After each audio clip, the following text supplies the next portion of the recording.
Voice of people पर आपका स्वागत है। अब हमारे बीच इस वक्त दिल्ली के एक जाने माने सोशल वर्कर और पॉलिटिकल एक्टिविस्ट और आम आदमी पार्टी के बहुत ही सीनियर लीडर फ़रहत इस्माइली साहब हमारे साथ मौजूद हैं। इस्माइली साहब से, क्योंकि SC ST OBC मिला करके करीब भारत की 85% आबादी होती है। हम पार्टीगत रणनीति और पार्टीगत की जो पॉलिसी है उससे निकल करके उस सियासत से निकल करके आगे इस जातिगत जनगणना के लिए मुसलमानों से क्या आह्वान करना चाहते हैं, क्या रिक्वेस्ट करना चाहते हैं, मैं आपसे दरख्वास्त करूँगा।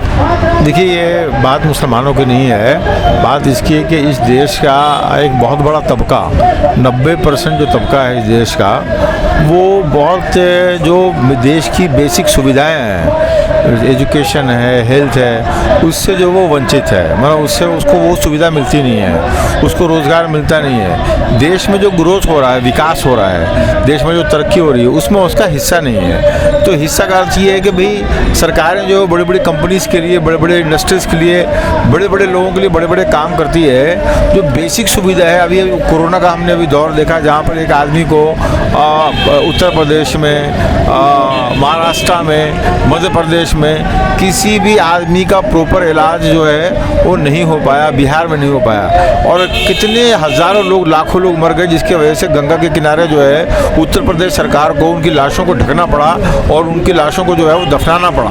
तो आप ये समझिए कि बड़ी बड़ी त्रासदी है। और दिल्ली जैसे जगह में जहाँ पर केजरीवाल की, अरविंद जी की सरकार है, यहाँ की सुविधा को देखते हुए पूरे देश, पूरे हिंदुस्तान के लोग दिल्ली में इलाज कराने आते हैं। दिल्ली में आप ये समझें कि दिल्ली की आबादी केवल 2 करोड़ है, बट यहाँ पर इलाज कराने के लिए 4.5 करोड़ लोग आते हैं। तो इसका अर्थ तो ये नहीं कि दिल्ली वाले बीमार हैं, क्योंकि दिल्ली में अरविंद केजरीवाल की सरकार जो एक सुविधा दे रही है, और उस सुविधा को देखते हुए जो है बाहर के लोग यहाँ पर इलाज कराने आते हैं। इसीलिए इस देश में 90% जो जनता है उनको जो है यहाँ पर वो सुविधा पूरे देश में मिलनी चाहिए।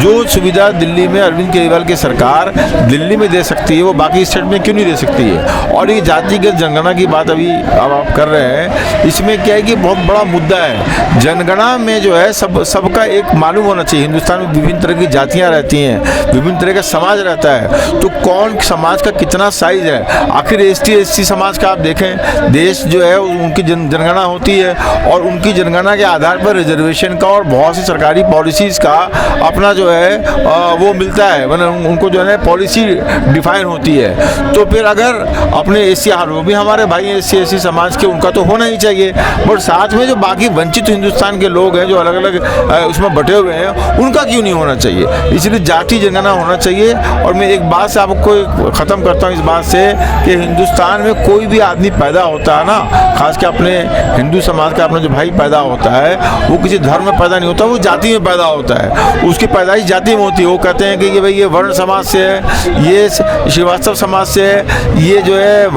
पटेल समाज से है, उसकी जाति में पैदाइश होती है। तो जब एक जो हिंदू समाज का पूरे हिंदुस्तान में ये सच है कि हिंदू समाज का जो वो है उसकी पैदाइश जाति में होती है, तो जनगणना तो होनी ही चाहिए उसकी कि भाई कितनी साइज है, ये बहुत ज़रूरी है। और ये बहुत जायज़ डिमांड है। और इसका जो है इसका डिमांड हमारे माननीय संजय सिंह जो सांसद हैं आम आदमी पार्टी के, उन्होंने राज्यसभा में इसको उठाया है और बहुत मजबूती से उठाया है। और भी विभिन्न पार्टी के जो सांसद हैं वो उठा रहे। अभी विशंबर जी आए हुए हैं, सपा के MP हैं राज्यसभा के, उन्होंने भी डिमांड अभी उठाई, हमारे साथ वो खड़े हैं। तो कहने की अर्थात ये है कि इस समय पूरा देश जो है आपके साथ है, आप इस डिमांड को पूरी ताकत से रखें और ये होना ही चाहिए। जी बहुत बहुत धन्यवाद।